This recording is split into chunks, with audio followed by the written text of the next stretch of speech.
ಇಲಾಖೆಯಲ್ಲಿ ಭ್ರಷ್ಟಾಚಾರ ಕೇಸ್ನ ವಿಚಾರಕ್ಕೆ ಸಂಬಂಧಪಟ್ಟಂತೆ ಸಚಿವ ಚಲುವರಾಯಸ್ವಾಮಿಗೂ ಕೂಡ ಸಂಕಷ್ಟ ಎದುರಾಗುತ್ತಾ ಆಡಿಯೋದಲ್ಲಿ ಸಚಿವರ ಹೆಸರನ್ನ ಅಧಿಕಾರಿಗಳು ಪ್ರಸ್ತಾಪಿಸಿದ್ದಾರೆ. ಸಚಿವ ಚಲುವರಾಯಸ್ವಾಮಿ ವಿರುದ್ಧ ಜೆಡಿಎಸ್ ಕಿಡಿಕಾರಿದೆ. ಚಲುವರಾಯಸ್ವಾಮಿ ಅವರ ಹೆಸರು ಆಡಿಯೋದಲ್ಲಿ ಕೇಳಿ ಬರುತ್ತೆ. ಹಾಗಿದ್ರೆ ಚಲುವರಾಯಸ್ವಾಮಿಯೇ ರೇಟ್ ಅನ್ನ ಫಿಕ್ಸ್ ಮಾಡಿದ್ದಾರೆ. ಭ್ರಷ್ಟಾಚಾರದಲ್ಲಿ ಸಚಿವರಿಗೂ ಕೂಡ ಪಾಲು ಹೋಗ್ತಾ ಇದೆ ಅಂತ ಚಲುವರಾಯಸ್ವಾಮಿ ಅವರ ವಿರುದ್ಧ ಜೆಡಿಎಸ್ ಗಂಭೀರ ಆರೋಪವನ್ನ ಮಾಡ್ತಾ ಇದೆ. ಸಾಮಾಜಿಕ ಜಾಲತಾಣದಲ್ಲಿ ಜೆಡಿಎಸ್ ಈ ರೀತಿಯ ಒಂದು ಪೋಸ್ಟ್ ಹಾಕಿದೆ. ಆಡಿಯೋದಲ್ಲಿ ನಮಗೆ ಕೇಳೋದೇನಂತಂದ್ರೆ ಚಲುವರಾಯಸ್ವಾಮಿ ಅವರ ಹೆಸರು.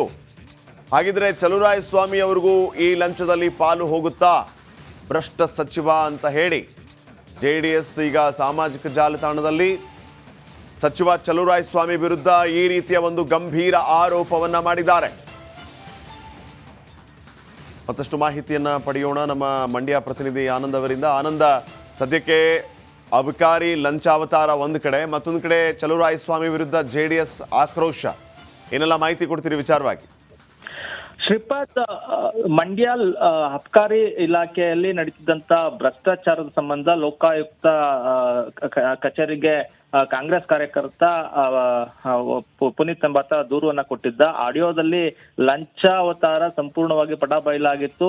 CL7 ಬಾರ್ ಅಂಡ್ ರೆಸ್ಟೋರೆಂಟ್ ಲೈಸೆನ್ಸ್ಗಾಗಿ ಅರ್ಜಿಯನ್ನ ಸಲ್ಲಿಸಿದ್ದಕ್ಕಾಗಿ 40 ಲಕ್ಷವನ್ನ ಬೇಡಿಕೆ ಇಟ್ಟಿದ್ರು ಅನ್ನೋ ಒಂದು ಆರೋಪವನ್ನ ಮಾಡಿ ದೂರನ್ನ ದಾಖಲಾಗಿತ್ತು. ಈ ಬಗ್ಗೆ ನಿನ್ನೆ ಬೆಳಗ್ಗೆಯಿಂದಲೂ ಕೂಡ ನಿರಂತರವಾಗಿ ರಿಪಬ್ಲಿಕ್ ಕನ್ನಡ ವರದಿಯನ್ನ ಮಾಡಿತ್ತು. ಅದಾದ ಬಳಿಕ ರಾಜ್ಯ ಸರ್ಕಾರವು ಕೂಡ ಎಚ್ಚೆತ್ಕೊಂಡಿತ್ತು. ಸದ್ಯ ಇನ್ಸ್ಪೆಕ್ಟರ್ ಈಗಾಗಲೇ ಅಮಾನತುಗೊಂಡಿರುವಂತದ್ದು. ಅಬಕಾರಿ DC ರವಿಶಂಕರ್ ಅಮಾನತುಗಾಗಿ ಈಗಾಗಲೇ ಶಿಫಾರಸು ಕೂಡ ಮಾಡಲಾಗಿದೆ. ಮತ್ತೊಂದೆಡೆ ಈಗಾಗಲೇ ಲೋಕಾಯುಕ್ತ ಅಧಿಕಾರಿಗಳು ಕೂಡ ಒಂದಷ್ಟು ತನಿಖೆಗೆ ಮುಂದಾಗಿರುವಂತದ್ದು. FIRಗೂ ಮುನ್ನ ಒಂದಷ್ಟು ವಿಚಾರಣೆ ಮಾಡುವಂತದ್ದು, ಜೊತೆಗೆ ತನಿಖೆಗೆ ಮುಂದಾಗ್ತಾ ಇದ್ದಾರೆ.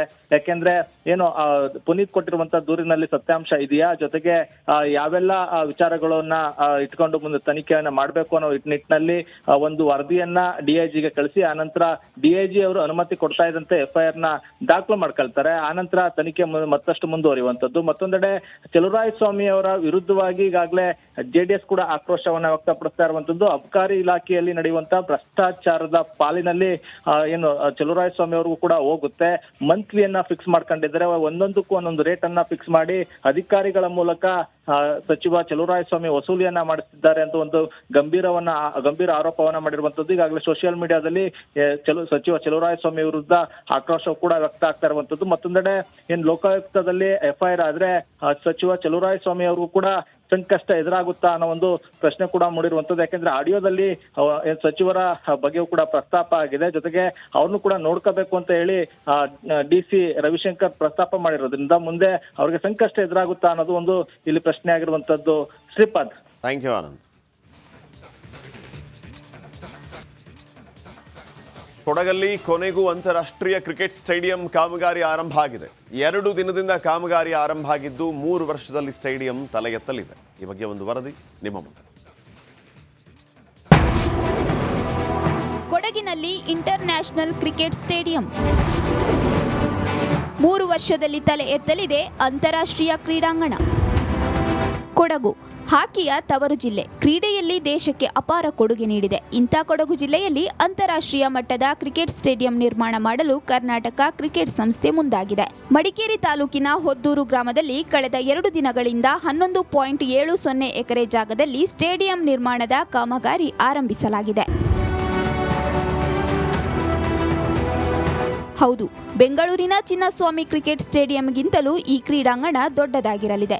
ಸುಮಾರು 50 ಕೋಟಿ ವೆಚ್ಚದಲ್ಲಿ ಆರಂಭವಾಗಿರುವ ಸ್ಟೇಡಿಯಂ ಕಾಮಗಾರಿ 3 ವರ್ಷದಲ್ಲಿ ಮುಗಿಯಲಿದೆ. ಈಗ ಇನ್ನು ಕೆಲಸ ಈಗ ಆರಂಭಗೊಂಡಿದೆ. ಆದಷ್ಟು ಬೇಗ ಈಗ ನಾವು ಲೆವೆಲಿಂಗ್ನ ಮುಗಿಸಿ ಮತ್ತೆ ನಮ್ಮ ಏನು ಕನ್ಸ್ಟ್ರಕ್ಷನ್ಸ್ ಏನಿದೆ, ಗ್ಯಾಲರಿ ಇರ್ಬೋದು ಅಥವಾ ಕ್ಲಬ್ ಹೌಸ್ ಇರ್ಬೋದು, ಅದೆಲ್ಲ ಇನ್ನೊಂದು ಇದು ಲೆವೆಲಿಂಗ್ ಆದಮೇಲೆ ಮತ್ತೆ ಅದನ್ನು ಶುರು ಮಾಡ್ತೇವೆ. ಶಟ್ಲ್ ಇರುತ್ತೆ, ಬ್ಯಾಡ್ಮಿಂಟನ್ ಇರುತ್ತೆ, ಸ್ವಿಮ್ಮಿಂಗ್ ಪೂಲ್ ಇರುತ್ತೆ, ರೆಸ್ಟೋರೆಂಟ್ ಇರುತ್ತೆ, ಒಂದು ಸ್ವಲ್ಪ ಕೆಲವು ರೂಮ್ಸ್ ಇರ್ತದೆ. ಸೇಮ್ ನಮ್ಮ ಚಿನ್ನಸ್ವಾಮಿಯಲ್ಲಿ ಏನು ಬರ್ತದೆ ಅದೇ ಇರುತ್ತೆ. ಈ ಸ್ಟೇಡಿಯಂನಲ್ಲಿ ಕ್ರಿಕೆಟ್ ತರಬೇತಿ ಕೇಂದ್ರ, badminton, squash, swimming pool, basketball ಸೇರಿದಂತೆ ಹಲವು ಸೌಲಭ್ಯಗಳು ಇರಲಿದೆ. ಸುಮಾರು 20,000 ಜನರಿಗೆ ಆಸನದ ವ್ಯವಸ್ಥೆ ಕಲ್ಪಿಸಲಾಗುತ್ತೆ. ಇಂಟರ್ನ್ಯಾಷನಲ್ ಪ್ಲೇಯರ್ಸ್ ಬರೋ ಚಾನ್ಸಸ್ಸು ಇರುತ್ತೆ, ರಣಜಿ ಪ್ಲೇಯರ್ಸ್ ಬರೋ ಚಾನ್ಸಸ್ ಇರುತ್ತೆ, ಎಲ್ಲ ಬಿಸ್ನೆಸ್ಸಿಗೂ ಯೂಸ್ ಆಗುತ್ತೆ. ಸೊ ಅಲ್ಲಿದು ಜಾಗ ಸಹ ಡೆವಲಪ್ಮೆಂಟ್ ಆಗುತ್ತೆ. So this is a very good project. ಇದು ನಮ್ಮ ಕೊಡಗಲಾಗೋದು ನಮ್ಮ ಹೆಮ್ಮೆಯ ವಿಷಯ ಅದು. ಸೊ ನಮ್ಮ KSCA ಇದೆ ಬೆಂಗಳೂರಲ್ಲಿ, ಚಿನ್ನಸ್ವಾಮಿ ಸ್ಟೇಡಿಯಮು. KSCA ಅವರೇ ಮಾಡ್ತಿರೋದು, ಬಟ್ ಚಿನ್ನಸ್ವಾಮಿ ಸ್ಟೇಡಿಯಮ್ಗಿಂತ ದೊಡ್ಡದಾಗುತ್ತೆ ಅಂತ ಕೇಳ್ಪಟ್ಟೆ. ಸೊ ಅದು ಆದರೆ ನಮಗೆ ಸಹ ಲೈಕ್ ಅದ್ರದ್ದು ಉಪಯೋಗ ತುಂಬಾ ಇರುತ್ತೆ. ಎಲ್ಲವೂ ಅಂದುಕೊಂಡಂತೆ ಆದರೆ 3 ವರ್ಷದಲ್ಲಿ ಕೊಡಗಿನಲ್ಲಿ ಅಂತಾರಾಷ್ಟ್ರೀಯ ಕ್ರಿಕೆಟ್ ಸ್ಟೇಡಿಯಂ ತಲೆ ಎತ್ತಲಿದೆ. ಅನುಕಾರ್ಯಪ್ಪ, ಬೆಳ್ಳೂರು, ರಿಪಬ್ಲಿಕ್ ಕನ್ನಡ. ಕೊಡಗಲ್ಲಿ ಕೊನೆಗೂ ಅಂತಾರಾಷ್ಟ್ರೀಯ ಕ್ರಿಕೆಟ್ ಸ್ಟೇಡಿಯಂ ಕಾಮಗಾರಿ ಆರಂಭ ಆಗಿದೆ. 2 ದಿನದಿಂದ ಕಾಮಗಾರಿ ಆರಂಭ ಆಗಿದ್ದು 3 ವರ್ಷದಲ್ಲಿ ಸ್ಟೇಡಿಯಂ ತಲೆ ಎತ್ತಲಿದೆ. ಈ ಬಗ್ಗೆ ಒಂದು ವರದಿ ನಿಮ್ಮ ಮುಂದೆ.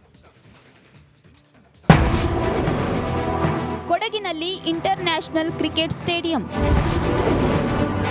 3 ವರ್ಷದಲ್ಲಿ ತಲೆ ಎತ್ತಲಿದೆ ಅಂತಾರಾಷ್ಟ್ರೀಯ ಕ್ರೀಡಾಂಗಣ. ಕೊಡಗು ಹಾಕಿಯ ತವರು ಜಿಲ್ಲೆ. ಕ್ರೀಡೆಯಲ್ಲಿ ದೇಶಕ್ಕೆ ಅಪಾರ ಕೊಡುಗೆ ನೀಡಿದೆ. ಇಂಥ ಕೊಡಗು ಜಿಲ್ಲೆಯಲ್ಲಿ ಅಂತಾರಾಷ್ಟ್ರೀಯ ಮಟ್ಟದ ಕ್ರಿಕೆಟ್ ಸ್ಟೇಡಿಯಂ ನಿರ್ಮಾಣ ಮಾಡಲು ಕರ್ನಾಟಕ ಕ್ರಿಕೆಟ್ ಸಂಸ್ಥೆ ಮುಂದಾಗಿದೆ. ಮಡಿಕೇರಿ ತಾಲೂಕಿನ ಹೊದ್ದೂರು ಗ್ರಾಮದಲ್ಲಿ ಕಳೆದ 2 ದಿನಗಳಿಂದ 11.70 ಎಕರೆ ಜಾಗದಲ್ಲಿ ಸ್ಟೇಡಿಯಂ ನಿರ್ಮಾಣದ ಕಾಮಗಾರಿ ಆರಂಭಿಸಲಾಗಿದೆ.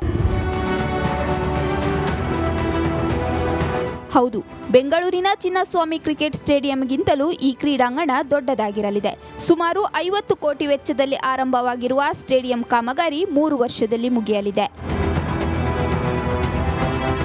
ಈಗ ಇನ್ನು ಕೆಲಸ ಈಗ ಆರಂಭಗೊಂಡಿದೆ. ಆದಷ್ಟು ಬೇಗ ಈಗ ನಾವು ಲೆವೆಲಿಂಗ್ನ ಮುಗಿಸಿ ಮತ್ತೆ ನಮ್ಮ ಏನು ಕನ್ಸ್ಟ್ರಕ್ಷನ್ಸ್ ಏನಿದೆ, ಗ್ಯಾಲರಿ ಇರ್ಬೋದು ಅಥವಾ ಕ್ಲಬ್ ಹೌಸ್ ಇರ್ಬೋದು, ಅದೆಲ್ಲ ಇನ್ನೊಂದು ಇದು ಲೆವೆಲಿಂಗ್ ಆದಮೇಲೆ ಮತ್ತೆ ಅದನ್ನು ಶುರು ಮಾಡ್ತೇವೆ. ಶಟ್ಲ್ ಇರುತ್ತೆ, ಬ್ಯಾಡ್ಮಿಂಟನ್ ಇರುತ್ತೆ, ಸ್ವಿಮ್ಮಿಂಗ್ ಪೂಲ್ ಇರುತ್ತೆ, ರೆಸ್ಟೋರೆಂಟ್ ಇರುತ್ತೆ, ಒಂದು ಸ್ವಲ್ಪ ಕೆಲವು ರೂಮ್ಸ್ ಇರ್ತದೆ. ಸೇಮ್ ನಮ್ಮ ಚಿನ್ನಸ್ವಾಮಿಯಲ್ಲಿ ಏನು ಬರ್ತದೆ ಅದೇ ಇರುತ್ತೆ. ಈ ಸ್ಟೇಡಿಯಂನಲ್ಲಿ ಕ್ರಿಕೆಟ್ ತರಬೇತಿ ಕೇಂದ್ರ, badminton, squash, swimming pool, basketball ಸೇರಿದಂತೆ ಹಲವು ಸೌಲಭ್ಯಗಳು ಇರಲಿದೆ. ಸುಮಾರು 20,000 ಜನರಿಗೆ ಆಸನದ ವ್ಯವಸ್ಥೆ ಕಲ್ಪಿಸಲಾಗುತ್ತೆ. ಇಂಟರ್ನ್ಯಾಷನಲ್ ಪ್ಲೇಯರ್ಸ್ ಬರೋ ಚಾನ್ಸಸ್ಸು ಇರುತ್ತೆ, ರಣಜಿ ಪ್ಲೇಯರ್ಸ್ ಬರೋ ಚಾನ್ಸಸ್ ಇರುತ್ತೆ, ಎಲ್ಲ ಬಿಸ್ನೆಸ್ಸಿಗೂ ಯೂಸ್ ಆಗುತ್ತೆ. ಸೊ ಅಲ್ಲಿದು ಜಾಗ ಸಹ ಡೆವಲಪ್ಮೆಂಟ್ ಆಗುತ್ತೆ. So this is a very good project. ಇದು ನಮ್ಮ ಕೊಡಗಲಾಗೋದು ನಮ್ಮ ಹೆಮ್ಮೆಯ ವಿಷಯ ಅದು. ಸೊ ನಮ್ಮ KSCA ಇದೆ ಬೆಂಗಳೂರಲ್ಲಿ, ಚಿನ್ನಸ್ವಾಮಿ ಸ್ಟೇಡಿಯಮು. KSCA ಅವರೇ ಮಾಡ್ತಿರೋದು, ಬಟ್ ಚಿನ್ನಸ್ವಾಮಿ ಸ್ಟೇಡಿಯಮ್ಗಿಂತ ದೊಡ್ಡದಾಗುತ್ತೆ ಅಂತ ಕೇಳ್ಪಟ್ಟೆ. ಸೊ ಅದು ಆದರೆ ನಮಗೆ ಸಹ ಲೈಕ್ ಅದ್ರದ್ದು ಉಪಯೋಗ ತುಂಬಾ ಇರುತ್ತೆ. ಎಲ್ಲವೂ ಅಂದುಕೊಂಡಂತೆ ಆದರೆ 3 ವರ್ಷದಲ್ಲಿ ಕೊಡಗಿನಲ್ಲಿ ಅಂತಾರಾಷ್ಟ್ರೀಯ ಕ್ರಿಕೆಟ್ ಸ್ಟೇಡಿಯಂ ತಲೆ ಎತ್ತಲಿದೆ. ಅನುಕಾರ್ಯಪ್ಪ, ಬೆಳ್ಳೂರು, ರಿಪಬ್ಲಿಕ್ ಕನ್ನಡ. ಕೊಡಗಲ್ಲಿ ಕೊನೆಗೂ ಅಂತಾರಾಷ್ಟ್ರೀಯ ಕ್ರಿಕೆಟ್ ಸ್ಟೇಡಿಯಂ ಕಾಮಗಾರಿ ಆರಂಭ ಆಗಿದೆ.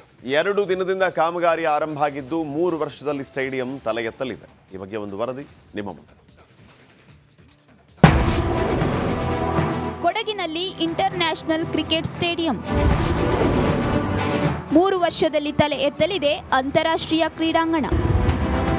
ಕೊಡಗು ಹಾಕಿಯ ತವರು ಜಿಲ್ಲೆ. ಕ್ರೀಡೆಯಲ್ಲಿ ದೇಶಕ್ಕೆ ಅಪಾರ ಕೊಡುಗೆ ನೀಡಿದೆ. ಇಂಥ ಕೊಡಗು ಜಿಲ್ಲೆಯಲ್ಲಿ ಅಂತಾರಾಷ್ಟ್ರೀಯ ಮಟ್ಟದ ಕ್ರಿಕೆಟ್ ಸ್ಟೇಡಿಯಂ ನಿರ್ಮಾಣ ಮಾಡಲು ಕರ್ನಾಟಕ ಕ್ರಿಕೆಟ್ ಸಂಸ್ಥೆ ಮುಂದಾಗಿದೆ. ಮಡಿಕೇರಿ ತಾಲೂಕಿನ ಹೊದ್ದೂರು ಗ್ರಾಮದಲ್ಲಿ ಕಳೆದ 2 ದಿನಗಳಿಂದ 11.70 ಎಕರೆ ಜಾಗದಲ್ಲಿ ಸ್ಟೇಡಿಯಂ ನಿರ್ಮಾಣದ ಕಾಮಗಾರಿ ಆರಂಭಿಸಲಾಗಿದೆ. ಹೌದು, ಬೆಂಗಳೂರಿನ ಚಿನ್ನಸ್ವಾಮಿ ಕ್ರಿಕೆಟ್ ಸ್ಟೇಡಿಯಂಗಿಂತಲೂ ಈ ಕ್ರೀಡಾಂಗಣ ದೊಡ್ಡದಾಗಿರಲಿದೆ. ಸುಮಾರು 50 ಕೋಟಿ ವೆಚ್ಚದಲ್ಲಿ ಆರಂಭವಾಗಿರುವ ಸ್ಟೇಡಿಯಂ ಕಾಮಗಾರಿ 3 ವರ್ಷದಲ್ಲಿ ಮುಗಿಯಲಿದೆ. ಈಗ ಇನ್ನು ಕೆಲಸ ಈಗ ಆರಂಭಗೊಂಡಿದೆ. ಆದಷ್ಟು ಬೇಗ ಈಗ ನಾವು ಲೆವೆಲಿಂಗ್ನ ಮುಗಿಸಿ ಮತ್ತೆ ನಮ್ಮ ಏನು ಕನ್ಸ್ಟ್ರಕ್ಷನ್ಸ್ ಏನಿದೆ, ಗ್ಯಾಲರಿ ಇರ್ಬೋದು ಅಥವಾ ಕ್ಲಬ್ ಹೌಸ್ ಇರ್ಬೋದು, ಅದೆಲ್ಲ ಇನ್ನೊಂದು ಇದು ಲೆವೆಲಿಂಗ್ ಆದಮೇಲೆ ಮತ್ತೆ ಅದನ್ನು ಶುರು ಮಾಡ್ತೇವೆ. ಶಟ್ಲ್ ಇರುತ್ತೆ, ಬ್ಯಾಡ್ಮಿಂಟನ್ ಇರುತ್ತೆ, ಸ್ವಿಮ್ಮಿಂಗ್ ಪೂಲ್ ಇರುತ್ತೆ, ರೆಸ್ಟೋರೆಂಟ್ ಇರುತ್ತೆ, ಒಂದು ಸ್ವಲ್ಪ ಕೆಲವು ರೂಮ್ಸ್ ಇರ್ತದೆ. ಸೇಮ್ ನಮ್ಮ ಚಿನ್ನಸ್ವಾಮಿಯಲ್ಲಿ ಏನು ಬರ್ತದೆ ಅದೇ ಇರುತ್ತೆ. ಈ ಸ್ಟೇಡಿಯಂನಲ್ಲಿ ಕ್ರಿಕೆಟ್ ತರಬೇತಿ ಕೇಂದ್ರ, badminton, squash, swimming pool, basketball ಸೇರಿದಂತೆ ಹಲವು ಸೌಲಭ್ಯಗಳು ಇರಲಿದೆ. ಸುಮಾರು 20,000 ಜನರಿಗೆ ಆಸನದ ವ್ಯವಸ್ಥೆ ಕಲ್ಪಿಸಲಾಗುತ್ತೆ. ಇಂಟರ್ನ್ಯಾಷನಲ್ ಪ್ಲೇಯರ್ಸ್ ಬರೋ ಚಾನ್ಸಸ್ಸು ಇರುತ್ತೆ, ರಣಜಿ ಪ್ಲೇಯರ್ಸ್ ಬರೋ ಚಾನ್ಸಸ್ ಇರುತ್ತೆ, ಎಲ್ಲ ಬಿಸ್ನೆಸ್ಸಿಗೂ ಯೂಸ್ ಆಗುತ್ತೆ. ಸೊ ಅಲ್ಲಿದು ಜಾಗ ಸಹ ಡೆವಲಪ್ಮೆಂಟ್ ಆಗುತ್ತೆ. So this is a very good project. ಇದು ನಮ್ಮ ಕೊಡಗಲಾಗೋದು ನಮ್ಮ ಹೆಮ್ಮೆಯ ವಿಷಯ ಅದು. ಸೊ ನಮ್ಮ KSCA ಇದೆ ಬೆಂಗಳೂರಲ್ಲಿ, ಚಿನ್ನಸ್ವಾಮಿ ಸ್ಟೇಡಿಯಮು. ಯಾ KSC ಅವರೇ ಮಾಡ್ತಿರೋದು, ಬಟ್ ಚಿನ್ನಸ್ವಾಮಿ ಸ್ಟೇಡಿಯಂಗಿಂತ ದೊಡ್ಡದಾಗುತ್ತೆ ಅಂತ ಕೇಳ್ಪಟ್ಟೆ. ಸೊ ಅದು ಆದ್ರೆ ನಮಗೆ ಸಹ ಲೈಕ್ ಅದ್ರದ್ದು ಉಪಯೋಗ ತುಂಬಾನೇ ಇರುತ್ತೆ. ಎಲ್ಲವೂ ಅಂದುಕೊಂಡಂತೆ ಆದರೆ 3 ವರ್ಷದಲ್ಲಿ ಕೊಡಗಿನಲ್ಲಿ ಅಂತಾರಾಷ್ಟ್ರೀಯ ಕ್ರಿಕೆಟ್ ಸ್ಟೇಡಿಯಂ ತಲೆ ಎತ್ತಲಿದೆ. ಅನು ಕಾರ್ಯಪ್ಪ, ಬೆಳ್ಳೂರು, ರಿಪಬ್ಲಿಕ್ ಕನ್ನಡ.